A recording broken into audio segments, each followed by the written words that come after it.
जी अस्सलाम वालेकुम and good morning. मैं मुज़म्मिल अली खान और मेरे साथ आयशा यूसुफ। आयशा यूसुफ, अस्सलाम वालेकुम and good morning to you as well. सलाम, गुड मॉर्निंग, अस्सलाम वालेकुम। तमाम देखने वालों को आपको वेलकम करेंगे इस शो में जिसका नाम क्या है? क्या है? सुबह से आगे, sorry for the coffee sip. सुबह से आगे में आपको खुशामदीद कहते हैं और आज का दिन बहुत ज़्यादा ख़ास है। अब आप जरा सोचिए कि क्यों खास है आज का दिन। आज सिर्फ 30 जून ही तो है, आप जरा सोचिए। सिर्फ 30 जून ही तो है, क्यों है खास आज का दिन आयशा? कुछ भी नहीं है भाई, हमने ऑफिशियली 6 मंथ्स यानी कि आधा साल गुजार लिया है 2026 का। याद करिए आपने existential dread Ayesha, existential dread setting in. New year's resolutions जो आपने बनाई थी, वक्त आ गया कि उनके बारे में सोचें कि आधा साल गुजर गया, उसके ऊपर कुछ काम वाम किया है या नहीं किया, उसके ऊपर कुछ आप आगे बढ़े हैं, आपने अपने आप को बेहतर करने की कोशिश की है या नहीं की। आज ऑफिशियली वो दिन है, बैठकर रिफ्लेक्ट कीजिए, थोड़ा सा कॉन्टेम्पलेट कीजिए कि क्या क्या किया गया है या नहीं।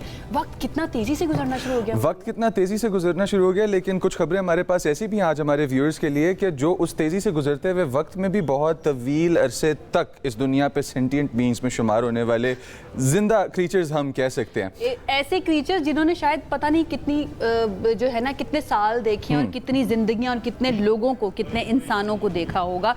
तो सबसे बड़ी स्टोरी हमारी एक ऐसी ही क्रीचर के बारे में है जो कि ऑफिशियली हम कह सकते हैं कि गिनेस वर्ल्ड रिकॉर्ड्स के अंदर उनके आइकॉन बन गए। गिनेस वर्ल्ड रिकॉर्ड ने दुनिया के मुअम्मर तरीन जिंदा खुश्की के कछुए, जिनका नाम क्या है, जोनाथन, उनको अपने खुसूसी GWR आइकन का एजाज दे दिया है।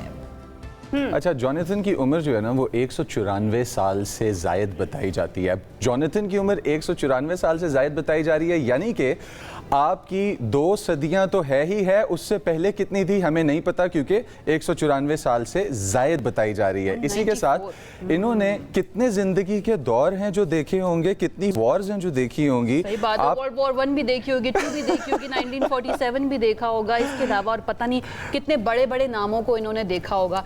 1882 से जनूबी बहरी ओकियानूस के जजीरे सेंट हेलेना में मुकीम है और अपनी तवील उम्र के दौरान कई तारीखी अदवार का गवाह भी रह चुके हैं। और गिनेस वर्ल्ड रिकॉर्ड ये बताता है कि जोनाथन सिर्फ एक रिकॉर्ड होल्डर ही नहीं है, बल्कि इनसे हमें ये भी पता चलता है कि टॉलरेंस कितनी ज़्यादा ज़रूरी है, इस्तकामत कितनी ज़्यादा ज़रूरी है और तवील ज़िंदगी अगर चाहिए तो इसके लिए ये सब कुछ बर्दाश्त करना कितना ज़्यादा, और स्लो लाइफस्टाइल कितना ज़रूरी है। want to live 194 years? I think I would want to live 194 years. Maybe शायद no matter what. I mean, देखने में क्या है दुनिया में अगले 194 साल क्या होने लगेगा। खुशी जो है ना वो बहुत ज़्यादा इंपॉर्टेंट है। अगर आप खुश हैं, आप अपनी ज़िंदगी को एंजॉय कर रहे हैं, देन ऑफ कोर्स आप 194 क्या आप 394 इयर्स भी रहना चाहेंगे।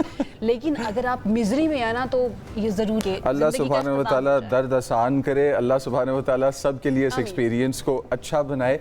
लेकिन इसी के साथ कुछ ऐसी चीज़ें हैं कि जो जोनाथन ने लाइफ देखी है, उस लाइफ के अंदर जोनाथन ने एक ऐसी दुनिया देखी है जिस दुनिया के अंदर कंप्यूटर्स नहीं थे, कंप्यूटर चिप्स नहीं थी, टेक्नोलॉजी नहीं थी, और वहाँ से ट्रांजिशन होते होते इंडस्ट्रियल एज देखी, फ्रेंच इंडस्ट्रियल रेवोल्यूशन देखा, और वो तमाम चीज़ें देखने के बाद आज 2026 में कि जहाँ पे AI आपके आउटर स्पेस के मिशंस को डील कर रहा है और वॉर्स में ऑटोनोमस मशीन्स चल रही हैं, इस सारी चीज़ को देख रहे हैं। इसी के साथ अगर पॉजिटिव टेक की बात करें जो कि आपकी फील्ड को अच्छा बनाएगी साइंस की, तो साइंसदानों ने एक नया तरीका 3D प्रिंटिंग का दरियाफ्त किया है, बनाया है, डिबेटेबल, बट इसके अंदर जेल में आप 3D प्रिंट कर सकते हैं। अब 3D प्रिंटर्स जो लोग यूज़ करते हैं और चलाते हैं वो ये जानते हैं कि इसके अंदर सपोर्ट के लिए छोटे छोटे स्ट्रक्चर्स बनते हैं और वो छोटे छोटे स्ट्रक्चर्स आपके लिए हिंड्रेंस पैदा करते हैं, आपके लिए रुकावट पैदा करते हैं। बहुत कॉम्प्लेक्स मेडिकल प्रोसीजर के अंदर यूज़ होने वाली छोटी छोटी अप्लाइंसेज या चीज़ें जो आपके इंस्टॉल की जा सकती हैं इंसानी जिस्म के अंदर इस तरह की चीज़ों को बनाने में। और जेल एक ऐसी सॉलिड सपोर्ट प्रोवाइड करता है कि जिसमें बगैर वो छोटी छोटी सपोर्ट्स जो 3D प्रिंटर्स बना लेते हैं उसके बगैर ये बनाया जा सकता है। अब वेरी टेक्निकल एंड साइंस इतनी तरक्की कर चुका है कि ये इंतहाई मुश्किल समझा जाता था, बट अब इंतहाई आसानी से इसको कर लिया जाएगा। और साइंसदानों ने कहा है कि ये जदीद टेक्नोलॉजी आपके मेडिकल अप्लायंसेस, पेस मेकर से भी छोटी चीज़ें जो आपकी वेन्स और वेसल्स में इंस्टॉल हो सकती हैं उसको बनाने में सबसे ज़्यादा काम है। देखिए, मेडिकल के अंदर अगर आपको असिस्टेंस मिले टेक्नोलॉजी से तो ये बहुत अच्छी बात है, इसकी हमें ज़रूरत है, क्योंकि जितना ज़्यादा हम अपनी हेल्थ को बेहतर करेंगे और AI को या रोबोट्स को को वो अपने असिस्टेंट के तौर पर इस्तेमाल करेंगे तो डेफिनेटली हमारी उम्र भी ज़्यादा हो सकती है, जिसकी हम बात कर रहे थे, और जो बीमारियां हैं ना उनसे हम लड़ भी सकते हैं। लेट्स होप कि एक दिन कैंसर का इलाज भी हम ढूंढ लें। अच्छा, क्योंकि हेल्थ की बात हो रही है तो हेल्थ की चीज़ बहुत ज़्यादा इफेक्ट करती है, और आपकी बॉडी किस तरह से, उसका मेक किस तरह का है, ये भी बहुत ज़्यादा मैटर करता है कि अडेप्ट कर लेगी वो मौसम को या नहीं। क्योंकि इस वक्त पाकिस्तान के कई इलाके जो है ना, राइट नाउ आप सब महसूस कर रहे होंगे, शदीद हीट वेव इस वक्त हम महसूस कर रहे हैं। साहब महकमा मौसमियात ने खबरदार किया कि आइंदा जो आने वाले चंद रोज़ हैं उसके अंदर जो टेम्परेचर्स हैं वो मामूल से ज़्यादा हो सकते हैं, जबकि बाज़ इलाकों के अंदर पारा जो है 47 डिग्री से भी ज़्यादा हो सकता है और ऑलमोस्ट 50 तक जा सकता है, लेकिन फील लाइक 55 भी हो सकता है। Feel like 55। अगर हम ग्लोबल जो कि है हीट वेव को एस्पेक्ट में लें तो हमारे पास 1300 अमवात यूरोप में से रिपोर्ट हो रही थी। अब लेटेस्ट फिगर्स हो सकता है इससे ऊपर भी हों। बहरहाल बी सेफ आउट देयर। और यूरोप में इस वक्त अपनी तारीख की सबसे शदीद तरीन गर्मी की लहर है जो गुजर रही है यूरोप की तारीख में। अच्छा, इस फिनोमेना को आयशा थोड़ा सा डिस्कस करते हैं। जब हीट वेव किसी इलाके पे आती है तो आपको क्या लगता है वो किस तरह से आती है? एक तरफ से आती है और दूसरी तरफ से गुजर जाती है, कुछ इस तरह का फिनोमेना होता होगा? ये मुझे नहीं पता है, इसके लिए तो हमें एक्सपर्ट ही चाहिए। अच्छा, मैं थोड़ा सा डिस्कस करता चलूं कि हीट वेव एक फिनोमेना है जो कि आप उठाएंगे अपने घर में मौजूद कोई भी प्याला और अपने आप को बेहतर तरीके से अंडरस्टैंडिंग इसकी करवाने के लिए उसको आप उल्टा करके फेस डाउन करके टेबल पे रखते हैं। अब वो बन गया एक डोम। ये हीट डोम का फिनोमेना नजर आ रहा है हमें दुनिया में कि यानी कुछ कि हीट निकल नहीं पाएगी, खास इलाकों के इर्द गिर्द वो उसके ऊपर हीट का डोम बन जाता है। अच्छा, मैं चाहती हूँ इसके ऊपर हम मजीद कुछ डेलिब्रेट करें, क्योंकि ये फिनोमेना बहुत सारे ममालिक के अंदर जा रहा है और उसके असरात ग्लोबली महसूस किए जा रहे हैं। हमारे साथ इस वक्त मौजूद हैं महकमा मौसमियात से हैं director general doctor Mohammad Afzal साहब। उनकी तरफ चलते हैं और उनसे जानते हैं कि वो किस तरह से एक्सप्लेन करेंगे हमें इस सारी सिचुएशन को। सबसे पहले मैं ये चाहूँगी कि बहुत सारे फिनोमेनाज ग्लोबल वार्मिंग की वजह से, क्लाइमेट चेंज की वजह से अब हमारी जो है ना समझ के अंदर आना शुरू हो गए हैं। प्लीज़ एक्सप्लेन कीजिएगा थोड़े आसान अल्फाज के अंदर, ये हीट डोम ये है क्या? ये आपने बिल्कुल सही बताया है कि एक फिनोमेनन होता है जिसको हीट डोम जैसे आप कह रहे हैं।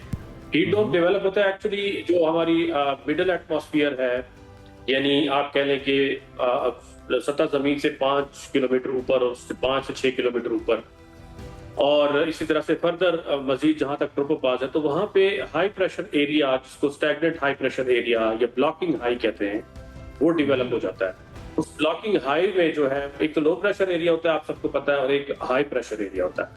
अब जब हाई प्रेशर एरिया होता है उसकी कैरेक्टरिस्टिक्स ये होती है कि उसमें जो एयर मास है वो सिंक करता है, यानी ऊपर से नीचे की तरफ सिंक करता है। तो जैसे जैसे वो नीचे सिंक करता है तो उसके प्रेशर बढ़ने की वजह से उसका टेम्परेचर भी राइज करने लग जाता है। तो ये एक जब सिंक कर रहा होता है एयर नीचे की तरफ, तो वो जो डोम आप कह रहे हैं ना, वो इस तरह से क्रिएट होता है किसी खास एरिया के ऊपर, किसी खास रीजन के ऊपर, जहां के ऊपर वो जो कि हाई प्रेशर के नीचे आ रहा होता है एरिया। तो अभी यूरोप में यही फिनोमेनन नजर आ रहा है। तो जब तक ये ब्लॉकिंग हाई नहीं टूटेगा तो वहां पे इस तरह से गर्मी की शिद्दत रहेगी। और जैसे समथिंग न्यू, या फिर हम तारीख में पहले भी देख चुके हैं इस तरह के फिनोमेनाज, या फिर ये ग्लोबल वार्मिंग जो है, क्लाइमेट चेंज, उसका बाय प्रोडक्ट है? जी, ये ग्लोबल क्लाइमेट चेंज से कनेक्ट किया जा सकता है, बिकॉज इसकी जो फ्रीक्वेंसी है उसमें इजाफा हो सकता है।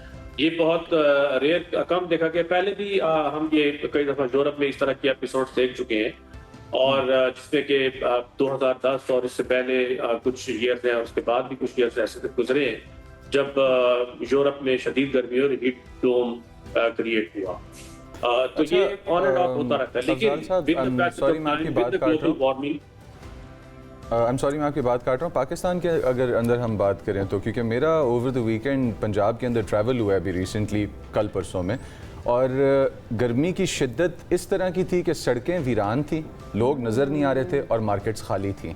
हमने पंजाब के अंदर क्या ये अभी विटनेस किया over the weekend heat dome का फिनोमेना?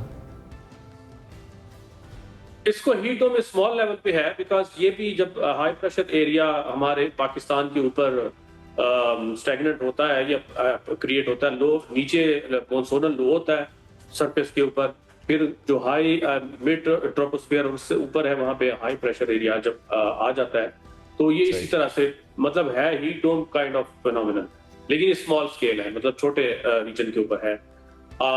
आप इसके ये जो हीट डोम की सिचुएशन क्रिएट हुई है, अभी जो गर्मी है ये आज के दिन तक होगी, कल से इंशाल्लाह इसमें रिलीफ मिलेगा, क्योंकि मॉनसून की करंट जो है वो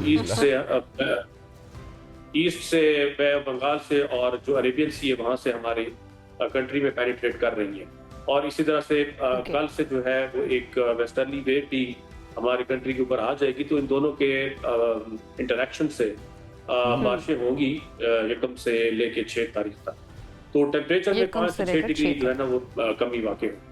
और अफजाल साहब, इन द एंड ये बता दीजिएगा कि कौन कौन से शहरों में ज्यादा बारिशें हो सकती हैं और कितनी बारिशें हो सकती हैं? मैडम बारिशें जो है तो ये ऑलमोस्ट पूरे पाकिस्तान में ही है, और 1 से लेके 6 जुलाई की जो ब्रैकेट है इसके दरमियान में स्कैटर्ड रेनफॉल्स होंगी ऑन एंड ऑफ। और इस तरह से सिंध की बात करें तो इंटीरियर सिंध है, वहाँ 2, 3 और 4 तारीख के दरमियान बारिशें होंगी। और अगर आप ऊपर साउथ और पंजाब में आ जाए और नॉर्थ केपी में और नॉर्थ ईस्ट बलोचिस्तान में, तो वहाँ जो बारिशें हैं वो 1 से लेके तो 5 तारीख तक होंगी। और फर्दर नॉर्थ में जाएं तो फिर 1 से 6 के दरमियान अपर केपी, गिलगित बल्तिस्तान और कश्मीर यहाँ पे बारिशें होंगी, क्योंकि हम देख रहे हैं कि पिछले 1-2 दिन से मॉइस्चर काफी कॉन्सेंट्रेट हो रहा है हमारे रीजन में, तो इससे अच्छी बारिशें होगी और मॉडरेट स्पीड की रेनफॉल शावर्स भी हो सकते हैं किसी जगह। इंशाल्लाह अल्लाह ताला इनको रहमत की बारिश बनाकर भेजे, ना सिर्फ पाकिस्तान के लिए बल्कि पूरी दुनिया के लिए। बहुत बहुत शुक्रिया अफजाल साहब हमें ज्वाइन करने के लिए। मुख्तलिफ शहरों की सिचुएशन राइट नाउ क्या है ये जानना बहुत ज़्यादा ज़रूरी है, तो अपने कॉरेस्पॉन्डेंट्स की तरफ चलते हैं। हमारे पास पेशावर से, लाहौर से और इस्लामाबाद से कॉरेस्पॉन्डेंट्स हैं, व्यूअर्स तक पहुंचाएंगे खबर। और अलिशबा ज्वाइन कर रही हैं हमें पेशावर से, तलहा में ज्वाइन कर रहे हैं लाहौर से, और सबा में ज्वाइन कर रही हैं इस्लामाबाद से। आप तीनों को अस्सलाम वालेकुम। और सबसे पहले मैं जाना चाहूँगा अलिशबा की तरफ, स्टार्टिंग फ्रॉम पेशावर। अलिशबा, क्या सिचुएशन है गर्मी की और पिछले कुछ दिन किस तरह के गुजरे हैं? जी बिल्कुल, पेशावर में गुज़िश्ता कुछ दिन इंतहाई गर्म गुजरे हैं। अगर आज की मैं बात करूँ तो पेशावर में सुबह सुबह ही जो दर्जा हरारत है वो 36 डिग्री सेंटीग्रेड था, जो कि अभी मज़ीद बढ़ रहा है और दोपहर तक जो है वो 50 डिग्री या 47 डिग्री सेंटीग्रेड तक बढ़ने का इम्कान भी है। गुज़िश्ता कुछ रोज़ भी इसी तरह गुजरे हैं और जिसकी वजह से हीट वेव भी था, और पेशावर में हर 3 में से 1 बंदा जो है वो इस वक्त हीट स्ट्रोक का शिकार है। काफ़ी लोग ख़राब हो चुके हैं, अस्पताल पहुँच चुके हैं, और इसके बावजूद जो है फिर भी लोग बाहर निकलते। तिब्बी माहिरीन ने ये अलर्ट भी जारी किया है कि ज़्यादातर जो बूढ़े अफराद हैं और जो बच्चे हैं वो सुबह और शाम के औकात ही घर से निकले, और दोपहर या 12 बजे का जो वक्त होता है वो घर में ही रहे तो अच्छा होगा, चूँकि इस टाइम जो सूरज है वो सवा नेज़े पर होता है और गर्मी काफ़ी ज़्यादा होती है। तो ये तो है इस सिचुएशन, लेकिन पेशावर में कल से जो है वो बारिशें का जो नया सिलसिला है वो शुरू होगा, और पेशावर समेत खैबर पख्तूनख्वा के बेशतर अजला में जो है वो बारिशें होगी, जिसके बायस जो है वो शायद ये गर्मी थोड़ी कम हो जाए। चूँकि गर्मी इतनी ज़्यादा खैबर पख्तूनख्वा में हो गई थी कि ग्लेशियर पड़ने का खदशा पैदा हो गया था, और जिसके लिए गल्फ ने एक अलर्ट भी जारी किया था कि किसान जो है वो अपनी जो फसलें हैं उसकी हिफाजत करे, और डिफरेंट एरियाज़ पे जो है रेस्क्यू ने इक़दामात भी शुरू कर दिए थे। तो गर्मी इस सिचुएशन की है कि अब लोगों का घर से बाहर निकलना ही महाल हो गया। रोड खाली होते हैं, सुबह के टाइम भी सिर्फ रश होती है जब लोगों को ऑफिस जाना होता है, या शाम के टाइम भी जब उनको वापस आना होता है, तो फील्ड पे कोई भी नजर नहीं आ रहा होता है इस टाइम। और सिर्फ पेशावर में बारिशें नहीं होंगी, पूरे मुल्क में होंगी, इस्लामाबाद में भी होंगी, ये भी मैं बता दूं आपको। साथ ही मौजूद रहिएगा। अच्छा मुज़म्मिल, आपको अपने में से, अपने प्यारों में से किसी को चूज करना हो तो आप किसको चूज करेंगे? अपने प्यारों में से अगर किसी को चूज करना, अपने आप को या अपने प्यारों को? अपने प्यारों को। अपने प्यारों को। मैं भी अपने प्यारों के शहर को चूज करूंगी। मेरे घर वाले जो है लाहौर के अंदर है, तलहा की तरफ चलते हैं और उनसे जानते हैं कि लाहौर का मौसम कैसा है पिछले 2-3 दिनों से। तलहा, बताइएगा राइट नाउ क्या सिचुएशन है एंड ओवरऑल क्या बताया जा रहा है, कैसा मौसम आज के दिन रह सकता है या अभी है? अगर आप अपने प्यारों के शहर की तरफ रुख ना करती हैं तो जो स्टैंड बाय के ऊपर आपने जिस रिपोर्टर को 15 से 20 मिनट के लिए लाइव के लिए खड़ा किया हुआ है, आपको गर्मी के असरात उसके बेहोश होने की सूरत के अंदर नजर आ सकते थे। लाहौर में मौसम की अगर सूरत हाल की बात की जाए तो लाहौर में सूरत हाल इस वक्त ये है कि इसकी जज़ा जो अल्लाह ताला आपको देगा, आपको पता है ना, काम करना, मेहनत करना ना इबादत समझा जाता है, तो ये इसकी जज़ा मिलेगी आपको, ये जो आप मेहनत कर रहे हैं। Please continue Talha. अच्छा, 55% से ज़ायद हवा में नमी का तनासुब इस वक्त लाहौर में रिकॉर्ड किया गया और यही वजह है कि हबस की शिद्दत बहुत ज़्यादा है। आज सुबह सवेरे से ही कहीं ना कहीं बादल भी आ रहे हैं और कहीं दोबारा से धूप निकल आती है, लेकिन मुसलसल एक घुटन का सा माहौल है लाहौर के अंदर। बहुत ज़्यादा हबस जो है वो इस टाइम पर लाहौर में देखने में आ रहा है। महकमे मौसमियात के मुताबिक इस वक्त लाहौर का दर्जा हरारत 35 डिग्री सेंटीग्रेड रिकॉर्ड किया गया है, लेकिन अगर महसूस किए जाने वाले दर्जा हरारत यानी कि फील लाइक टेम्परेचर की बात की जाए तो इस वक्त लाहौर का दर्जा हरारत 38 डिग्री सेंटीग्रेड रिकॉर्ड किया गया है। महकमे मौसमियात के मुताबिक आज लाहौर में ज़्यादा से ज़्यादा दर्जा हरारत 38 डिग्री सेंटीग्रेड तक रिकॉर्ड किया जाएगा। ताहम जिस वक्त लाहौर का एक्चुअल टेम्परेचर 38 डिग्री सेंटीग्रेड होगा, उस वक्त फील लाइक टेम्परेचर 44 से 45 डिग्री सेंटीग्रेड तक रिकॉर्ड किए जाने के इम्कानात जाहिर किए जा रहे हैं। गुज़िश्ता रोज़ लाहौर के अंदर टेम्परेचर इससे भी ज़्यादा था। गुज़िश्ता रोज़ लाहौर का जो फील लाइक टेम्परेचर था उसने 48 डिग्री को टच किया, जो कि लाहौर का जो ज़्यादा से ज़्यादा टेम्परेचर रहा वो कल दिन के अंदर वो 41 डिग्री सेंटीग्रेड था, लेकिन फील लाइक टेम्परेचर जो है वो बहुत ज़्यादा था। अब जैसे जैसे हवा में नमी का तनासुब बढ़ता जा रहा है तो लाहौर के अंदर हबस के अंदर इजाफा होता जा रहा है। लाहौर में फिजा के अंदर एक घुटन सी है और यही वजह है कि अस्पतालों के अंदर अब हीट स्ट्रोक के साथ आने वाले मरीजों की तादाद के अंदर भी इजाफा होता जा रहा है। गुज़िश्ता रोज़ जब मैं लाहौर के मुख्तलिफ अस्पतालों के अंदर गया तो काफ़ी ज़्यादा मरीज़ जो हैं वो हीट स्ट्रोक की मुख्तलिफ अलामात के साथ अस्पतालों के अंदर लाए जा रहे थे और यही वजह है कि तिबी माहिरीन बार बार शहरियों से यही गुजारिश कर रहे हैं कि ऐसे मौसम के अंदर गैर ज़रूरी तौर के ऊपर बाहर ना निकलें, ज़्यादा देर सड़क के ऊपर खड़े ना हों, अपने साथ पानी की बोतल लाजमी रखें, अपने आप को सायादार जगह के अंदर रखें, हो सके तो पानी के अंदर नमकियात का इस्तेमाल भी लाजमी करें ताकि अपने आप को गर्मी की शिद्दत से और गर्मी से जुड़ी हुई बीमारियों से बचाया जा सके। जी बिल्कुल, थैंक यू अपनी अपडेट के लिए तला, बिकॉज लाहौर एक तो बिजनेस का सेंटर पंजाब के अंदर और फिर उसके बाद एजुकेशन के लिए भी एक बहुत बड़ी सीट है लाहौर। अब आते हैं इस्लामाबाद की तरफ, बिकॉज जहाँ से हम आप तक लाइव पहुँच रहे हैं वहाँ के अहवाल भी पहुँचाने ज़रूरी। सबा, इस्लामाबाद वीकेंड पे जो कुछ था हम सबको पता है, और उससे पहले रोज़े आशूर जिस वक्त काफ़ी सारी एक्टिविटीज़ चल रही थी इस्लामाबाद और रावलपिंडी के अंदर, ऑल ओवर पाकिस्तान भी काफ़ी सारे हीट स्ट्रोक के पेशेंट्स पहुंचे हॉस्पिटल्स में। इस्लामाबाद इस वक्त बाहर टेम्परेचर कैसा है और हीट वेव से रिलेटेड क्या लेटेस्ट है? इस वक्त इस्लामाबाद का जो दर्जा हरारत है वो 33 डिग्री सेंटीग्रेड तक पहुंचा हुआ है। देखने में तो सुबह का टाइम है, लेकिन अगर फील लाइक की बात करें तो फील लाइक इस वक्त 40 डिग्री तक पहुंचा हुआ है और ऐसा महसूस हो रहा है कि इससे भी ज़्यादा दर्जा हरारत बढ़ेगा। और आज इस्लामाबाद में बहुत ज़्यादा शदीद हब्स है। इस वक्त आपको थोड़ी बहुत अगर पत्ते हिलते हुए नज़र आ रहे हैं, लेकिन उसमें भी ना ऐसा महसूस हो रहा है कि हद से ज़्यादा गर्मी है। और इस्लामाबाद का जो दर्जा हरारत है, महकमा मौसमियात का यही कहना है कि 40 से 45 डिग्री तक जाएगा। अगर कल का जिक्र करें तो कल भी इस्लामाबाद में जो फील लाइक है वो 45 डिग्री तक पहुंचा हुआ था और दोपहर को 12 से 1 बजे इस्लामाबाद का जो दर्जा हरारत था वो 40 डिग्री तक पहुंचा हुआ था। बारिशों का जिक्र करें तो महकमा मौसमियात का यही कहना है कि 1 से 6 जुलाई तक जो है बारिशों का इम्कान है, लेकिन जब तक बारिशें आएँ तब तक इस्लामाबाद और रावलपिंडी के जो शहरी हैं वो शदीद गर्मी और हब्स की वजह से बहुत ज़्यादा जो है परेशान नज़र आ रहे हैं। सड़कें इस्लामाबाद की वीरान पहले भी थी, अब तो और भी ज़्यादा गर्मी की वजह से वीरान हो चुकी हैं। और महकमा मौसमियात समेत जो महकमा सेहत के जो अहदेदारान हैं उनका यही कहना है कि ज़्यादा से ज़्यादा जो है वो पानी का इस्तेमाल करें, घरों से कम निकलें, बच्चों और बुजुर्ग जो लोग हैं आप भी पानी का इस्तेमाल करें। एंड थैंक यू, इस वक्त मुझे नज़र आ रहा है आप धूप के अंदर खड़ी होकर ये बीपर दे रही हैं। बहुत बहुत शुक्रिया अपनी जिम्मेदारी जो है ना निभाने के लिए। और अलिशबा आपका भी बहुत शुक्रिया। एंड तलहा प्लीज़ आप मेरी तरफ से ना जाकर कोई मिल्क शेक कोई जूस पी लीजिए, मैं ट्रांसफ़र करती हूँ पैसे। थैंक यू सो मच हमें ज्वाइन करने तीनों का। अच्छा मुजम्मिल, ये जो जब भी कोई मुश्किल आती है ना तो उसके ऊपर आपको सोचना चाहिए कि इसके अंदर मेरे लिए लर्निंग के लिए क्या है। अगर आप एसी इस्तेमाल कर सकते हैं तो अल्लाह का शुक्र अदा कीजिए, अगर आप पंखा इस्तेमाल कर सकते हैं अल्लाह का शुक्र अदा कीजिए,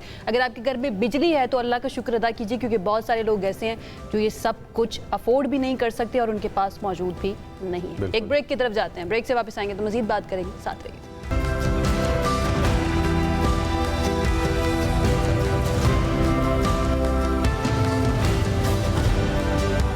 अच्छा, वेलकम बैक तो आपको कहेंगे, लेकिन वेलकम बैक पार्ट 2 जो इंटरनेशनल लेवल पे चल रहा है वो भी थोड़ा सा हम एड्रेस करेंगे। बिकॉज आयशा और मैं कॉन्फ्लिक्ट और कॉन्फ्लिक्ट रेजोल्यूशन के बारे में बात कर रहे थे तो हमें एक बड़ा इंपॉर्टेंट पॉइंट फील हुआ, बिकॉज अक्सर इस तरह की डिस्कशंस चलती रहती हैं, और वो ये है कि किसी भी चीज़ के सीधा चलने के लिए या एक कंक्लूसिव एंड तक पहुंचने के लिए कंसिस्टेंसी दोनों पार्टीज़ की बहुत ज़रूरी है। जो कॉन्फ्लिक्ट को रिजॉल्व करना चाह रहे हैं, लेकिन ये कंसिस्टेंसी हमें अनफॉर्चुनेटली ईरान और अमेरिका के दरमियान नज़र नहीं आती। जब भी कभी हम देखते हैं कि नया मोड़ ले लेती है ये जंग, ये माहिदा तय होते होते फिर उसके बाद डिरेल हो जाता है। मसला ये कि रास्ता सीधा नहीं है ना, वो जलेबी की तरह है, क्योंकि इतने ज़्यादा उसके अंदर मोड़ आते हैं। ऑलरेडी हमें पता था कि ये MOU और वो 60 डेज़ का टाइम जो है ना, ये बहुत ज़्यादा रिस्की भी है, इसमें बहुत कुछ हो सकता है, इसमें स्पॉयलर्स भी आ सकते हैं, और स्पॉयलर जो है वो आ चुका है। दोनों जो फरीक हैं वो एक दूसरे के ऊपर इल्ज़ाम लगा रहे हैं कि भाई आपने MOU की खिलाफ वर्जी की है। ईरान कह रहा है नहीं जी आपने MOU की खिलाफ वर्जी की। अब मामला जो है ना वो स्ट्रेट ऑफ हॉर्मुज़ के बारे में ही है, क्योंकि हमें याद है ये रिजीम चेंज से शुरू हुआ, उसके बाद ईरान जो है ना वो जौहरी ताकत बन सकता है या नहीं बन सकता, अफज़ूदा यूरेनियम की बात हुई, अब मामला आकर रुक चुका है जनाब सिर्फ और सिर्फ स्ट्रेट ऑफ हॉर्मुज़ के मामले के ऊपर। ईरान कहता है कि उसकी सॉवरेनिटी है, उसको माना भी गया MOU के अंदर, और ये कहा गया कि 60 दिन के अंदर सेफ पैसेज को यकीनी बनाएगा ईरान, जितनी भी कमर्शियल वेसल्स वहां से गुजरेंगी। लेकिन 2 रोज पहले यानी कि जुमे के रोज एक वेसल को निशाना बनाया गया, and that was a Singaporean vessel. उसके बाद से अमेरिका की तरफ से किया गया अटैक ईरान में, लेकिन ईरान ने एक्सेप्ट नहीं किया है अभी तक उस एक अटैक को कि उनकी तरफ से अटैक का निशाना बनाया गया। अब सवाल ये है कि क्या कोई तीसरी ताकत भी इसके अंदर इन्वॉल्व है जो नहीं चाहती कि MOU इसी तरह से बरकरार रहे। आगे 60 दिन जो है उसके अंदर हम क्या क्या देखेंगे, कितना रिस्की हो सकता है, ये सब कुछ हमें ज़रा समझना है। एक तरफ डोनाल्ड ट्रंप की हमें पॉलिसी और पोस्चर के दरमियान में डिफरेंस नज़र आता है, उनका ब्रवाडो है, उन्होंने डिप्लोमेटिक स्केप पे आके ग्लोबली एक अपना आप प्रोजेक्ट करना है कि आई एम द बॉस, और दूसरी तरफ हमें ईरान नज़र आता है कि जो कहता है कि हमारे जो बुनियादी नुकात हमने पेश किए हैं वो तमाम तर एक्सेप्ट होंगे और बिल्कुल बगैर किसी कंडीशन के एक्सेप्ट किए जाएंगे वो तमाम तर नुकात, तो ये जंग बंद होगी और दुनिया को कुछ सुकून मिलेगा। अब जब दोनों साइड्स इतने स्टर्न और स्टिफ हों, उसके दरमियान एक नई कॉल चले कि यहाँ पे जी दोहा में हम लोग करेंगे एक और मुलाकात, उस मुलाकात के लिए ईरान वाली साइड से कहा जाए कि फ़िलहाल कुछ भी प्लान नहीं है, तो we are back to sort of square one. अभी स्क्वायर वन तक पहुंचे नहीं, अल्लाह ना करे स्क्वायर वन तक पहुंचे, अल्लाह करे यहाँ से आगे ही बढ़े। तो ये जो सॉर्ट ऑफ स्क्वायर वन है, इसको डिस्कस करने के लिए आज हमारे साथ माहिर बैनुल अक़वामी उमूर मौजूद हैं, मंसूर जाफर साहब। सर अस्सलाम वालेकुम और सुबह खैर, कैसे हैं आप? जी वालेकुम अस्सलाम जी, सबाह खैर। सुबह खैर, बहुत बहुत शुक्रिया ज्वाइन करने के लिए मंसूर साहब। हमने तो, बल्कि मैं अपनी बात करूँगी, मैंने तो सोचा था कि छुट्टियां लेके ना थोड़ा ज़रा ट्रैवल किया जाए, आउट ऑफ कंट्री जाया जाए, लेकिन लग नहीं रहा ईरान अमेरिका जो है ना राइट नाउ बैठने वाले हैं अपने अपने पॉइंट्स को लेकर। नंबर 5 पॉइंट है उन 14 पॉइंट्स का, ये जिसके ऊपर राइट नाउ ये कॉन्फ्लिक्ट चल रहा है। क्या मामलात यही हैं जो नज़र आ रहे हैं या इसके पीछे और भी कुछ है? एक तो आपके जो गुड लक आपके मिशन के लिए, लेकिन आप नए हॉर्मुज़ वाला रूट इख्तियार ना कीजिएगा, फिर ठीक ठाक आप निकल जाएंगे। ये जो आप 14 नुकात की बात कर रहे हैं, ये जो आप 14 नुकात की बात कर रहे हैं, यकीनन ये एक ऐसा फ्रेमवर्क है कि जिसमें बहुत सारे इफ्स एंड बट आपको आने वाले दिनों में भी दिखाई देंगे।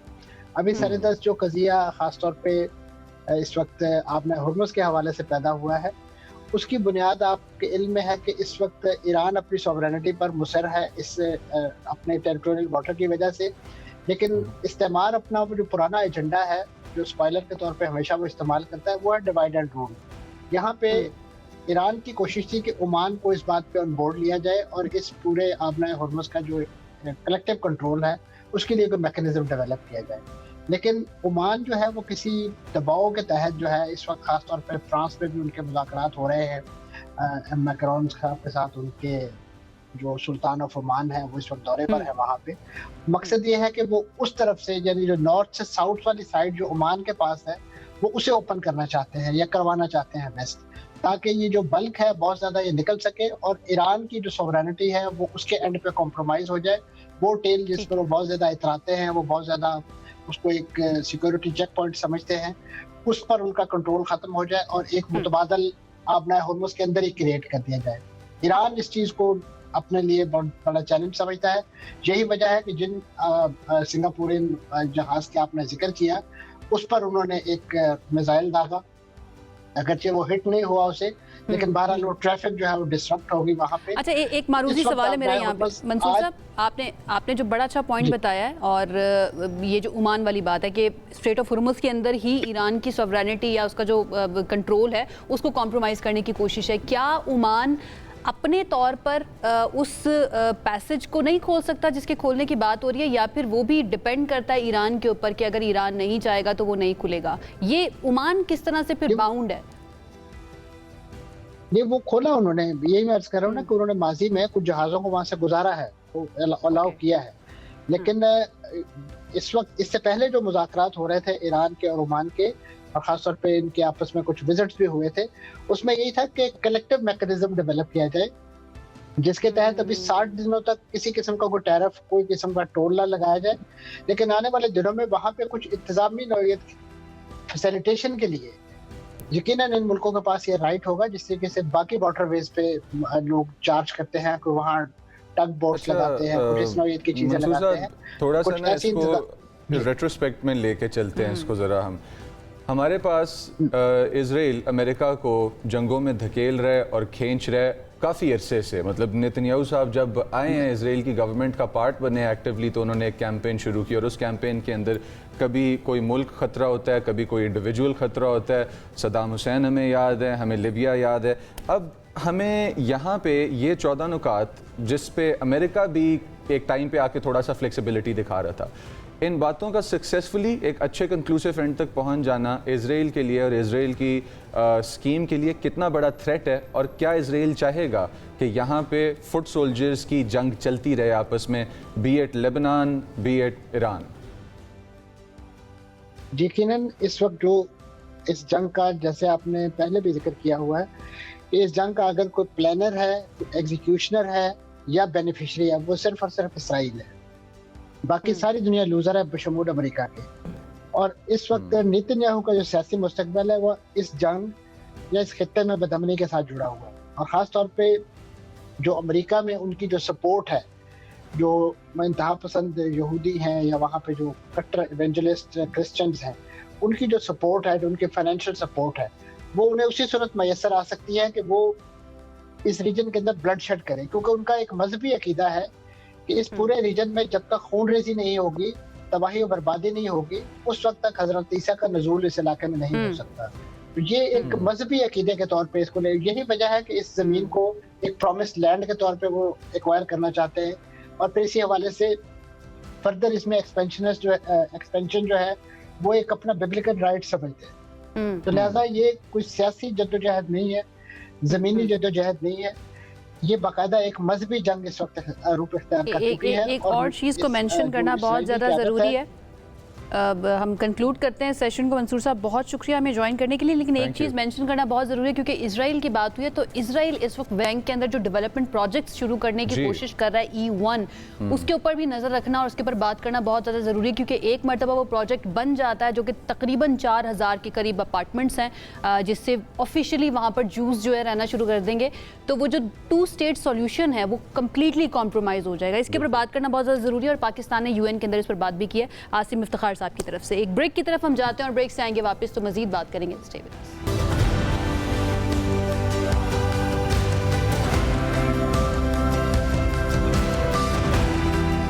जी, ब्रेक के बाद आपको खुशामदीद कहते हैं। पाकिस्तान एक ऐसा मुल्क है जिसने दहशतगर्दी के खिलाफ जंग जो है ना सिर्फ वो लड़ी है बल्कि वो जीती भी है, और इसीलिए जब भी हमारे अमन के ऊपर कोई भी आंच आएगी या फिर कोशिश करेगा कोई कि हमारा अमन ख़राब हो, तो पाकिस्तान उसका भरपूर जवाब देगा। रिसेंटली कराची के अंदर रेंजर्स पर अटैक हुआ और इस दहशतगर्द हमले के नतीजे में जो तहकीकात सामने आई हैं, जो इन्वेस्टिगेशन के अंदर मालूमात सामने आई, उसने बहुत से अहम सवालात को जन्म दे दिया है। गिरफ्तार ज़ख्मी हमलावर जो है उसने दौरान तफ्तीश कई इंकशाफात किए और उसने ये माना है, एतराफ़ किया है कि उसने अफ़गानिस्तान से ही तरबियत हासिल की और वहाँ से फिर वो पाकिस्तान आया और वहाँ पर आकर उसने ये कार्रवाई की है। इसके जवाब में पाकिस्तान की तरफ से जो है सरहद पार कुछ टारगेट्स को निशाना बनाया गया है और जमातुल अहरार के कुछ नुमाइंदगान जो हैं उनको कहा गया, बल्कि दहशतगर्द कहना चाहिए, खारजी कहना चाहिए, उनको जहन्नुम वासिल भी कर दिया है। सारी सिचुएशन के ऊपर हम बात कर लेते हैं। हमारे साथ इस वक्त मौजूद हैं सिक्योरिटी दिफाई सिक्योरिटी उमूर के माहिर ब्रिगेडियर रिटायर्ड मसूद अहमद खान साहब, उनकी तरफ चलते हैं। ब्रिगेडियर साहब, थैंक यू सो मच हमें ज्वाइन करने के लिए। सबसे पहले कराची में जो अटैक हुआ उसमें इन्वेस्टिगेशन के अंदर ऑब्वियस था ऑलरेडी, लेकिन जब एक सबूत सामने आ जाता है, गवाही सामने आ जाती है, एतराफ़ सामने आ जाता है, तो फिर एक तरह का स्टैंप लग जाता है कि वाकई में सरहद पार से ही ये कार्रवाइयाँ हो रही हैं। थोड़ा सा एक्सप्लेन कीजिएगा किस तरह से ये नेटवर्क्स काम कर रहे हैं, और फिर हम पाकिस्तान की तरफ से जो कार्रवाई की गई है अफगानिस्तान में उसका जिक्र करेंगे। जी हाँ, बहुत शुक्रिया। देखें, जिस तरीके से हम नेटवर्किंग की बात करें तो अफगानिस्तान जिस तरह हम कह सकते हैं कि इवन देखें कि पाकिस्तान को, मेरे ख्याल दुनिया में 2 ममालिक ऐसे हैं जिन्होंने पाकिस्तान को दिल से कबूल नहीं किया एज इंडिपेंडेंट सॉवरेन स्टेट। एक इंडिया, दूसरा अफगानिस्तान है। So therefore we have seen कि अफगानिस्तान 1950 से जब इंडिया के साथ उनका एक फ्रेंडशिप की ट्रीटी हुई, उसके बाद से पाकिस्तान को डिस्टेबलाइज करने की कोशिश करते रहे। इनिशियली इनकी खाद थी इंटेलिजेंस एजेंसी जो यूज होती रही है दहशतगर्दी के लिए पाकिस्तान के, वो बेसिकली वो कहते हैं वेस्टर्न बॉर्डर्स को नहीं मानते हैं, प्री ब्रिटिश लाइन पे हम जाना चाहते हैं, और फिर वो पाकिस्तान को डिस्टेबलाइज करना चाहते हैं खैबर पख्तूनख्वा और इसमें बलोचिस्तान में। और इसी वजह से आप देखें पश्तूनिस्तान इन्होंने स्टार्ट किया, लर और बर के नारे उन्होंने लगाए, पश्तून ज़ल्मी उन्होंने बनाई, बलूचिस्तान पीपल्स लिबरेशन फ्रंट उन्होंने बनाया, और इंडिया के साथ मिलकर हर मुमकिन कोशिश की, चाहे वहाँ पे किंग जायद शाह की हुकूमत थी, चाहे कम्युनिस्ट हुकूमतें थी, या द सोकल डेमोक्रेसीज थी गनी की और या करज़ई की, एंड देन द तालिबान की हुकूमत थी। सबकी कोशिश ये रही है कि पाकिस्तान को destabilise. So there is a proper ecosystem. Afghanistan की एक हिस्ट्री रही है। सो दहशतगर्दी के लिए हम इसलिए कहते हैं कि Afghanistan is the country which is hosting and exporting terrorism. देखिए सेफ हेवन्स है, वेपन्स $7.2 बिलियन के अमेरिकन छोड़ के गए हैं, तो वो वहाँ पे there is a important market अभी बन गई है। सो दे आर आर्मिंग जो अपने लाइक माइंडेड टेररिस्ट ग्रुप्स को, और एक्सपोर्ट भी कर रहे हैं, और इसके अलावा ट्रेनिंग वहाँ पे है, रिक्रूटमेंट वहाँ से इजीली मिल रही है, और इसके बाद लॉजिस्टिक्स से फंडिंग वगैरह हो रही है। एक पॉइंट का माजरत करता कलामी माफ, एक पॉइंट का इजाफा इसमें करते चलिएगा। जो इनफॉर्मल मार्केट्स हैं जहाँ पे ये चोरी किया हुआ असला या जो फौजी मारे जाते हैं अमेरिकन, उनका असला जिन इनफॉर्मल मार्केट्स में बिकता है, कितना बड़ा ख़तरा है? कैजुअली जाके कोई भी ख़रीद सकता है, कुछ रुपयों में, कुछ डॉलर्स में, और फिर उसके बाद ये असला, ये बम, ये बारूद, ये चीज़ें अवाम के लिए यूज़ की जाती हैं दहशतगर्दी के इंसिडेंट्स में। देखें कि अफगानिस्तान की जो बिगेस्ट अर्निंग है, एक तो मंशियात से है, they are earning billions of dollars, second है vessel of weapons. So therefore Kandahar में there is a place known as Panjwai, जहाँ पे बहुत बड़ी मार्केट है वेपन्स की, जहाँ से आगे कोई भी टेरर ग्रुप से अक्रॉस द वर्ल्ड वो के आके यहाँ से वेपन्स खरीद सकते हैं। $7.2 बिलियन के बाद की स्टेट ऑफ आर्ट है, लेजर गाइडेड वेपन सिस्टम है, बाइनोकुलर्स है, नाइट विजन डिवाइसेस है। So that's why देखिए ये वेपन अभी टेररिस्ट भी यूज कर रहे हैं, which has enhanced their to some extent their capability. So तो वो वहाँ से लेजर गाइडेड वेपन सिस्टम्स, मतलब मैं एक बिल्डिंग पे बैठा हूँ, एक दूसरी बिल्डिंग पे मैं लेजर पॉइंट करता हूँ और कहीं से मिसाइल फायर होता है और वो उस लेजर को जाके हिट करेगा। ये सर हम ग्लोबल लेवल पे एडवांस टेक की बात कर रहे हैं वॉर फील्ड में। Are these available casually on the market in Panjwai?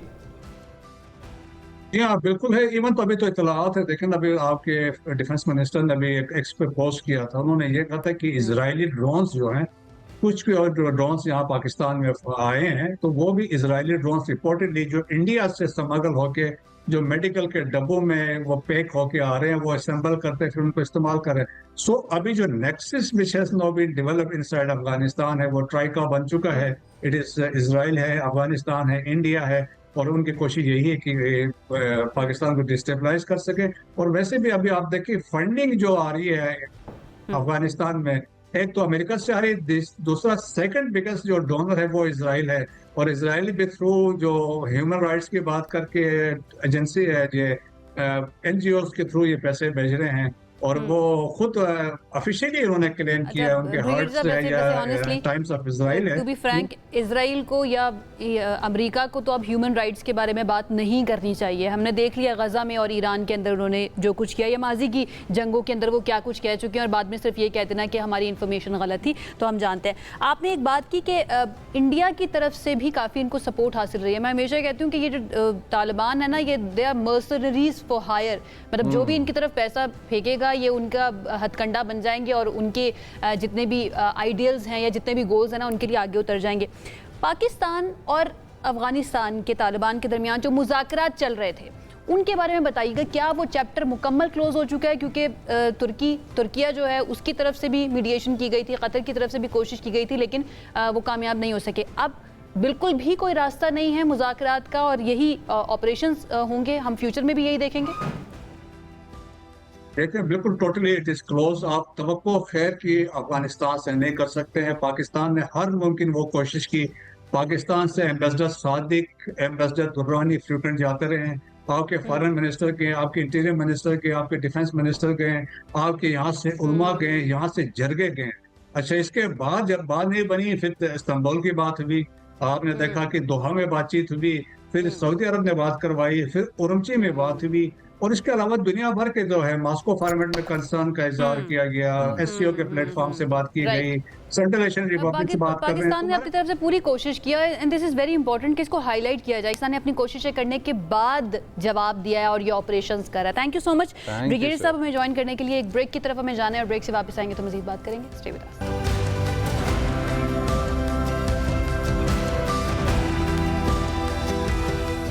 Ji, break के बाद आपको खुश आमदीद कहते हैं। हम आपके लिए अचीवर्स की स्टोरीज भी लेकर आते हैं और हमेशा मेरे जहन में एक बात आती थी कि कोई भी चीज़ हमें दूसरों से मुमताज़ कैसे करती है, ऐसा क्यों बना देती है कि दूसरे हमें ज़्यादा बेहतर तरीके से समझ भी सके और हम ज़्यादा प्रोमिनेंट हो जाए। वो होता है आपका हार्ड वर्क या फिर आपकी ऐसी अचीवमेंट जो आपने बहुत यंग एज के अंदर हासिल कर ली है। तो एक ऐसी शख्सियत, एक पाकिस्तान की बेटी हमें कहना चाहिए, उनसे मिलवाने हम आपको जाना है, जिन्होंने अपनी गैर मामूली मेहनत से, अपनी जहानत से न सिर्फ अपना ख्वाब पूरा किया बल्कि पाकिस्तान का नाम भी आलमी सतह पर रोशन कर दिया है। सिर्फ 25 साल की उम्र में हिमायल अफजल ने पीएचडी मुकम्मल की है और एक हिस्ट्री कायम कर दी, और वो इस एजाज़ को हासिल करने वाली कम उम्र तरीन पाकिस्तानी ख़वातीन में शामिल हो गई। मेरा दिल ना इस वक्त खुशी से किस कंडीशन में आपको बता नहीं सकता, क्योंकि हम लोग इतना अंडरमाइन करते हैं अपनी ख़वातीन को, और इस सोसाइटी के अंदर उनके किसी भी काम को अप्रिशिएट करने से पहले हम एंटेगनाइज कर रहे होते हैं, हम उसको एक नेगेटिव लाइट में देख रहे होते हैं, कॉम्पिटेंस पे हमें शक होता है। हमारे कई बैरियर्स तोड़ के आई हैं, कई बैरियर्स तोड़ के, मैं एग्री करता हूँ आपकी इस बात से, कई बैरियर्स तोड़ के आई हैं और दुनिया के सफ़े अव्वल जमात में शुमार होने वाली डूक यूनिवर्सिटी इस वक्त उनको फंड कर रही है और 4 साल में अपनी डॉक्टरेट मुकम्मल की है इन्होंने। इस वक्त डूक में वो रिसर्च कर रही हैं और रिसर्च जिस चीज़ पे कर रही हैं, चीज़ आपका माइंड ब्लो कर देगी। देखें, पीएचडी तो हमें अपने इर्द गिर्द मिल जाते हैं लोग जिन्होंने की हुई होती है, लेकिन टॉपिक या आपका रिसर्च का एरिया इस तरह का हो कि वो वाकई सोसाइटी का कोई ऐसा प्रॉब्लम सॉल्व करे और सॉल्व करने के करीब पहुंच के खड़ा हो कि जो ज़िंदगियां तबाह करता है और लोगों को मौत के घाट उतार देता है। प्रॉब्लम का नाम है डुशेन मस्कुलर डिस्ट्रॉफी, जो कि स्कार टिश्यू बनाती है मसल्स के ऊपर और मसल्स को टर्न कर देती है स्कार टिश्यू में, अजियत नाक मौत का बायस बनती है लोगों के लिए। बच्चे बहुत मुतासिर होते हैं और इसका इलाज अब इंशाल्लाह जब आएगा मार्केट में और वो अच्छे तरीके से किया जाएगा तो उसके अंदर हमारी हिमायल अफजल का नाम सामने होगा। डॉक्टर साहिबा, अस्सलाम वालेकुम, आपको वेलकम करते हैं अपने शो में। और सबसे पहले, where did you come up with this idea? ये शुरू कहाँ से हुई बात कि आपने एक ऐसा प्रॉब्लम कि जिसको सीमिंगली पहले कोई सॉल्व नहीं कर पा रहा था और आप 25 इयर्स ऑफ एज, माशाल्लाह, अल्लाह बुरी नज़र से महफूज रखे, here you are solving this problem.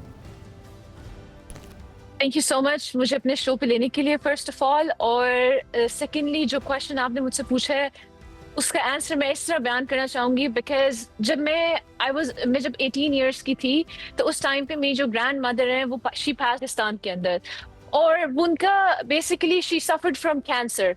तो हुआ ये कि वो कैंसर जिसका इलाज हमारे पास पाकिस्तान में उस टाइम पे नहीं था ना, उसका एक्चुअली जो ट्रीटमेंट है वो पूरी दुनिया में अवेलेबल था थ्रू डिफरेंट सेल थेरेपीज जो कि बन चुकी थी। तो मैंने एक बहुत बड़ा गैप महसूस किया जो कि ब्रिज करने के लिए मुझे बहुत एम्बिशन एकदम से क्रिएट हुआ कि अगर मेरी ग्रैंड मदर एक चीज से पास अवे की हैं तो बहुत से और लोगों के फैमिली रिलेटिव्स होंगे जो कि और बहुत से दर्दनाक डिजीजेस का शिकार होते हैं।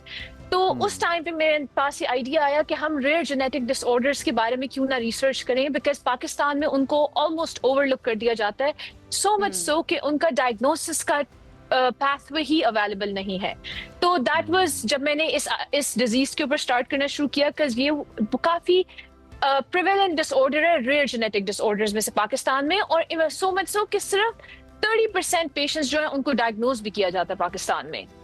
राइट। अच्छा हिमायल, सबसे पहले तो बहुत बहुत मुबारकबाद आपको, इसलिए क्योंकि सफरिंग को ना बहुत कम लोग ऐसा होते हैं कि वो किसी अचीवमेंट के अंदर या फिर किसी सॉल्यूशन के अंदर तब्दील कर दें, जो सिर्फ उनके लिए ना बल्कि इंसानियत के लिए बहुत ज़्यादा इंपॉर्टेंट होता है। तो बहुत मुबारकबाद उसके लिए। ये बताइएगा 4 साल के अंदर PhD मुकम्मल करना, कितना पढ़ा करती थी आप?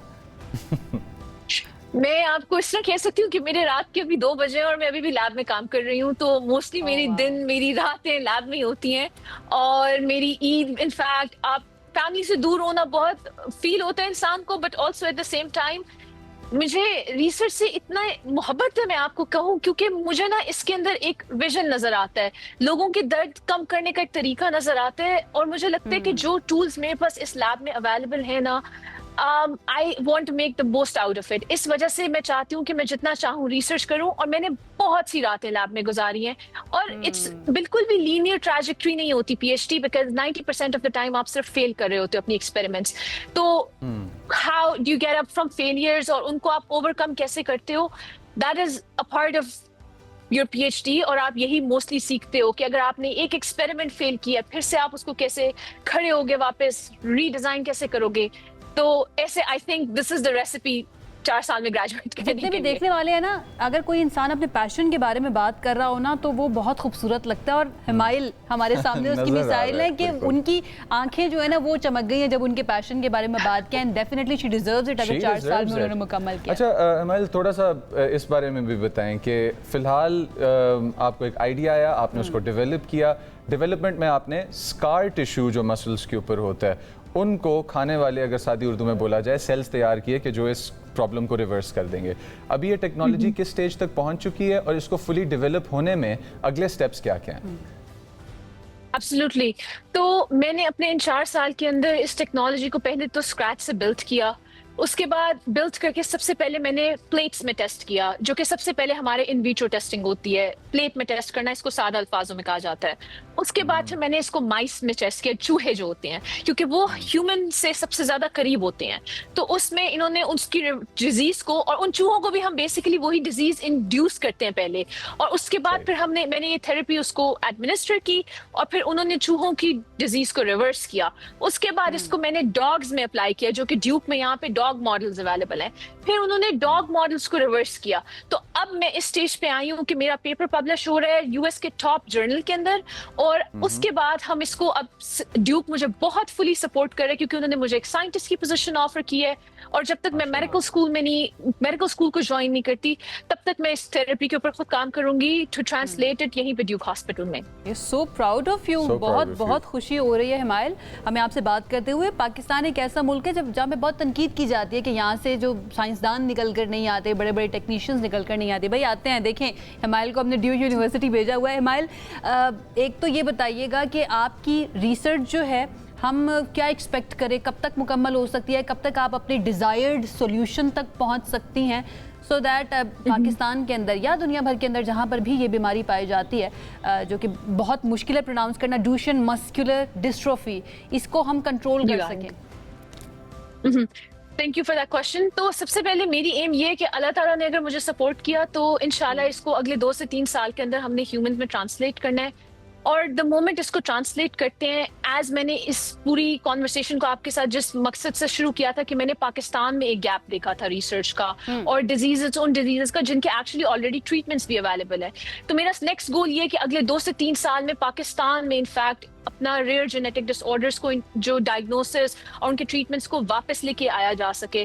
बिकॉज मैं एक बहुत प्राउड पाकिस्तानी हूँ और मेरा फर्स्ट एम यही होगा कि मैं अपने पाकिस्तानियों को सर्व कर सकूँ। तो आफ्टर ट्रांसलेटिंग दिस, इसको सबसे पहले मुझे पाकिस्तान लेके आना है गवर्नमेंट के साथ कोलैबोरेट करके इंशाल्लाह। All the best, thank you so much हमें ज्वाइन करने के लिए हिमायल, डॉक्टर हिमायल इनफैक्ट मुझे ये कहना चाहिए। बहुत बहुत शुक्रिया जनाब।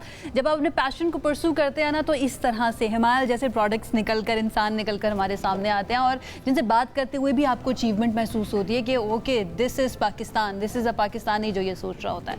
बहरहाल इस तरह के और अचीवर्स आपके लिए लाते रहेंगे। अभी हमें एक ब्रेक की तरफ जाना है, stay with us. This segment is brought to you by AKD Securities Limited. जी, ब्रेक के बाद आपको खुशामदीद कहते हैं और बात कर लेते हैं इकॉनमी के बारे में कि पाकिस्तान के अंदर ऐसी कौन सी पॉलिसीज़ अब बनाई जा रही हैं जिससे पाकिस्तान की मईशत को होगा इजाफा। और जब पॉलिसीज़ की बात आती है तो सबसे टॉप के ऊपर आ जाती है हमारी ऑटो इंडस्ट्री, क्योंकि गुज़श्ता कई दिहाइयों से हम जानते हैं कि टैरिफ और दरामदी तहफ़्फ़ुज़ के साए में हमारी जो लोकल मार्केट थी वो थी और वो परवान भी चढ़ रही थी। लेकिन अब कोशिश ये की जा रही है, बल्कि ये पॉलिसी बनाई जा रही है कि जो इम्पोर्टेड गाड़ियां हैं उनके ऊपर टैरिफ और ड्यूटीज़ कम की जाएं, जिसके बाद ये होगा कि जो कम्पेटिटिवनेस है मार्केट के अंदर वो बहुत ज़्यादा बढ़ जाएगी। अब सवाल ये है कि क्या मकामी इंडस्ट्री को इससे वाकई नुकसान होगा या फिर इन कमिंग फ्यूचर एक imported market and then local market, इन दोनों के दरमियान बैलेंस क्या पाकिस्तान कायम कर पाएगा या नहीं कर पाएगा। एंड ओवरऑल मैं ये जानना चाहती हूँ कि क्या हमारी लोकल मार्केट जो है वो इससे बहुत ज़्यादा सफ़र करेगी या ये पाकिस्तान के लिए एक बेहतर फैसला है। इसी पर आज हमें बात करनी है। लेकिन मैं IMF का पॉइंट भी यहाँ स्टेट कर देना चाहता हूँ कि तयशुदा जो कि टैरिफ रिफॉर्म्स थे उनके तहत आइंदा चंद बरसों में ये तहफ़्फ़ुज़ जो एक दिया जाता था इसको मरहलावार ख़त्म कर दिया जाएगा। हाँ। और इसके ख़त्म होने के बाद क्या हम लोग इस चीज़ को पॉजिटिवली ट्रांसलेट अपनी मार्केट्स में कर पाएंगे या नहीं कर पाएंगे, क्योंकि ऑटो इंडस्ट्री एक वो सेक्टर है कि जो लाखों करोड़ों जॉब्स प्रोवाइड करने की सलाहियत रखता है, लेकिन पाकिस्तान के अंदर एनर्जी कॉस्ट्स और दूसरी कॉस्ट्स इस तरह की हैं कि जो इस सेक्टर के अंदर बड़ा प्रॉब्लम बनी हुई है। एनीवे, जो इंपोर्ट करा के गाड़ी आपको सस्ती पड़े और या मैन्युफैक्चर करनी महंगी पड़े तो क्या इंडस्ट्री पल पाएगी या नहीं। हमारे साथ मौजूद हैं उसामा रऊफ साहब। अस्सलाम वालेकुम उसामा एंड वेलकम। आपको क्या लगता है कि IMF एक तरफ और दूसरी तरफ इंपोर्टेड कार्स और उनकी क्वालिटी और फिर पाकिस्तानी गाड़ियों की मैन्युफैक्चरिंग जिस तरह से हो रही है, मार्केट किस तरफ जा रही है? जी वालेकुम अस्सलाम। First of all thanks for having me. अच्छा, ये लास्ट टाइम पिछले बजट में ही ये चीज़ अनाउंस हुई थी, नेशनल टैरिफ पॉलिसी जो नई FY26 टू FY30 तक की लॉन्च की गई थी। उसमें काफ़ी हद तक टैरिफ लिबरलाइजेशन या टैरिफ रैशनलाइजेशन की बातें थी। एवरेज टैरिफ जो है वो वर्ल्ड ट्रेड ऑर्गेनाइजेशन की रिकमेंडेशंस के मुताबिक काफ़ी कम करना था। बेसिकली मकसद उसका ये था कि हमारी जितनी भी लोकल इंडस्ट्री है, जिसमें कुछ इंडस्ट्री मेनली जिसमें ऑटो सेक्टर आ जाता है, वो काफ़ी प्रोटेक्टेड है और उस प्रोटेक्शन की वजह से ही उसका ट्रिकल डाउन इफेक्ट ये होता है कि हम एक्सपोर्ट भी नहीं कर पाते और ना ही हम इंटरनेशनल मार्केट के हिसाब से कंपेटिटिव रह पाते हैं। तो वही वो था, उसी के अंडर ही अब जो करंट ऑटो पॉलिसी, क्योंकि पुरानी जो ऑटो पॉलिसी है 21 से 26 तक की, वो इस जून के एंड में, आज उसका आखिरी डेट है तो एक्सपायर हो जाएगी और नई ऑटो पॉलिसी के अंडर यही टैरिफ लिबरलाइजेशन को लेके ही आगे चला जाएगा, जिसके अंदर जो करंट देखा जाए तो हाईएस्ट ब्रैकेट में तकरीबन अराउंड अबाउट तमाम कस्टम ड्यूटी ACD और RD को मिलाया जाए तकरीबन 77% से लेके अप टू 200% तक का कस्टम ड्यूटी और तमाम ड्यूटीज़ मिला के थी, जिनको पिछले साल ही रिवाइज डाउन कर दिया गया था और इस साल वो तकरीबन जो 77% थी वो कम होकर 44% आ जाएगी। इसी तरह जो हाईएस्ट स्लैब था 200% का, वो भी कम होकर 74% पे चला जाएगा। तो इसके अंडर ही हमारा रिवाइज्ड प्लान इस तरह का है कि हम अपनी लोकल इंडस्ट्री को थोड़ा पुश करें कि वो भी कंपेटिटिव हो सकें और जितनी भी उनको लोकलाइजेशन अगर बढ़ानी पड़ सके या वो चीज़ें हो तो वो मज़ीद वो बढ़े। इसके साथ ही ये जो हमारा, क्योंकि CKD किट जो इंपोर्ट कर रहे होते हैं, पार्ट्स जो इंपोर्ट करके उसके ऊपर असेंबली कर रहे होते हैं, उसको अभी तकरीबन इस साल 35% उसके ऊपर ड्यूटी थी, जबकि दूसरी ड्यूटीज़ मैंने बताई जो कि ज़्यादा थी। आहिस्ता आहिस्ता ये जितना भी प्रीमियम है, डिफरेंशियल है, उसको बिल्कुल ख़त्म कर दिया जाएगा बाय FY2030 और मकसद इसका यही है कि हम एक तो लोकली कंपेटिटिव हो, साथ एक्सपोर्ट भी यहाँ से कर पाएँ। ठीक है। अच्छा, इसकी रेमिफिकेशन की बात कर लेते हैं। जो पॉलिसी बनाई जा रही है उसामा, पाकिस्तान ऑलरेडी अपने इंपोर्ट बिल की वजह से सफ़र कर रहा है और ट्रेड डेफिसिट भी हमें नज़र आता है, इंपोर्ट एक्सपोर्ट का फ़र्क। तो आपको लगता है कि ये पॉलिसी हमारे इंपोर्ट बिल को बढ़ा देगी अगर लोगों का रुझान इस तरफ ज़्यादा हो जाता है, वो लोकल मार्केट की तरफ नहीं जाना चाहते? आपको क्या लगता है इसका असर क्या आएगा हमारे इंपोर्ट बिल पर? जी बिल्कुल, आपने सही क्वेश्चन पॉइंट आउट किया। यही इसी की वजह से ही अभी कुछ हद तक ऑटो इंडस्ट्री का भी कंसर्न है और फाइनलाइजेशन में थोड़ी सी डिले भी आ रहा है। बेसिकली लास्ट ईयर में भी हमने देखा था कि ऑटो सेक्टर की जो इंपोर्ट्स हैं वो काफ़ी हद तक इंक्रीज हुई थी। एक तो पार्ट्स की जो इंपोर्ट होती है, लेकिन वो क्योंकि वैल्यू एडिशन पाकिस्तान में हो रही होती है तो उसका सेकेंडरी इम्पैक्ट इतना नहीं होता। लेकिन इंपोर्टेड गाड़ियों की सेल 2 साल पहले RD एडिशनल रेगुलेटरी ड्यूटी थी वो कम की गई थी, उसके बाद काफ़ी बढ़ गई थी, जहाँ पर पहले तकरीबन 3-4 हज़ार गाड़ियाँ अगर इंपोर्ट होती तो वो बढ़ के 1/4 ऑफ द टोटल जितनी भी गाड़ियाँ पाकिस्तान में लास्ट ईयर बिकी हैं वो इंपोर्टेड गाड़ियाँ थी। तो उसी की वजह से ही ये कर रहा है, लेकिन उसी का ही उन्होंने इस बजट के अंदर ही लार्जली एक तो हल काइंड ऑफ दे दिया है कि एक स्पेशल एक्साइज ड्यूटी है वो लगा दी गई है, लेकिन वो 2000 सीसी गाड़ियों से ऊपर की गाड़ियों पे हैं। छोटी गाड़ियों पे impact for the time being होगा, लेकिन क्योंकि ऑटो इनको पार्ट्स भी सस्ते मिल रहे होंगे तो काइंड ऑफ कंज्यूमर पे ये चीज़ ज़्यादा पास ऑन की जाएगी, कि जिसमें आगे चलते हुए हम गाड़ियों की कीमतों में कमी भी देख सकते हैं, क्योंकि इनको भी थोड़ा सा बेनिफिट हो रहा होगा और इंपोर्ट की वजह से इन पे थोड़ा सा प्रेशर भी आ रहा होगा। फॉर द टाइम बिंग ये स्पेशल एक्साइज ड्यूटी की वजह से तो ये चीज़ गवर्नमेंट ने काफ़ी हद तक टेकअप कर ली है, लेकिन आगे चलते हुए जैसे हमें इंपोर्ट, मैं चाहूँगी कि आप उसके ऊपर थोड़ा सा ज़रा कॉमेंट करें, एंड दैट इज़ कि हमारी ये जो ऑटो इंडस्ट्री, मकामी ऑटो इंडस्ट्री, ये इतनी प्रोटेक्टेड है क्यों? इसके पीछे रीज़न क्या है? क्योंकि हमें बाकी इंडस्ट्रीज इस तरह से प्रोटेक्टेड नज़र नहीं आती है जितनी ये नज़र आती हैं, और समटाइम्स तो इसके बारे में कहा जाता है कि शायद ये कार्टल्स भी बन चुके हैं। तो इसके बारे में ज़रा बताइए कि वो इतनी ज़्यादा प्रोटेक्शन क्यों दी जाती है इस इंडस्ट्री को? From the start of it, एक तो ये इंडस्ट्री ऐसे कि कैपेक्स हैवी है, एक बहुत बड़ा कैपेक्स चाहिए होता है, और साथ इकोनॉमीज ऑफ स्केल भी बहुत बड़े फॉर द इंडस्ट्री के वो अपने सेल्फ रिलायंट हो जाए। 5-6 साल पहले की बात कीजिए तो पुरानी ऑटो पॉलिसीज में हमारा एम्फोसिस एज सच नए प्लेयर्स को लाने का नहीं था, जो कि लास्ट बजट में ही लास्ट ऑटो पॉलिसी में ही चेंज हुआ है, और हमारे उसकी वजह से नए प्लेयर्स भी आए हैं। उससे ये लग रहा है कि जितनी भी प्रोटेक्शन प्रीवियसली दी गई थी वो काफ़ी हद तक अब शायद उनसे वापस ले ली जाए या उनको कंपेटिटिव करने की तरफ मूव किया जाएगा, क्योंकि पहले एवरीबडी नोस के 3 ही मेन प्लेयर थे for the time being, more than 50-60 years उन्होंने ही पाकिस्तान में गाड़ियाँ बेची हैं, जिसको बिग 3 भी कहा जाता था। अब वो चीज़ काफ़ी हद तक चेंज हो चुकी है, जहाँ पर हमारे प्लेयर्स अराउंड 20 के आसपास हमारे प्लेयर्स हो गए हैं, और नई जिसमें से मोर देन 10 प्लेयर्स तो काफ़ी प्रोमिनेंट प्लेयर हैं। और पिछले ही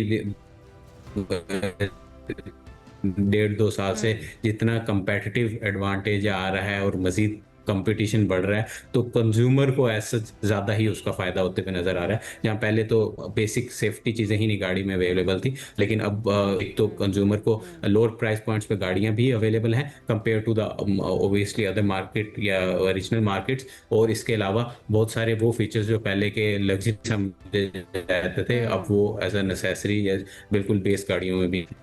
बिल्कुल, और ये होना भी चाहिए, मतलब एयर बैग्स या सेफ्टी फीचर्स सारी but when it comes to safety ना, पाकिस्तानी समझते हैं ये लग्जरी है। लेकिन thank you so much Usama हमें ज्वाइन करने के, और इस अहम पॉलिसी के बारे में कुछ हमने डिस्कस करने की कोशिश की है। जैसा उन्होंने कहा है ना कि सस्ती हो जाएंगी गाड़ियाँ, तो आई होप कि कंपटीशन पॉजिटिव तरीके से हो। आपका इरादा है गाड़ी तब्दील कर देंगे? मेरा बिल्कुल इरादा है। कौन सी, जापानीज करेंगे या कहीं? नहीं, I am currently driving a hybrid and I want to move away from it for several reasons. तो आई थिंक कि चलिए लेट्स होप कि हाइब्रिड गाड़ियां भी आना शुरू हों, और इसके साथ साथ ईवी भी आना शुरू हो, ताकि मुजम्मिल साहब की हो जाए मुश्किल आसान। और इसके साथ ही चलते हैं हम क्लोजिंग की तरफ। वक्त खत्म हो चुका है हमारे शो का। इंशाल्लाह आपसे करेंगे दोबारा मुलाकात। अपना बहुत ख्याल रखिए। अल्लाह हाफिज़। This segment is brought to you by AKD Securities Limited.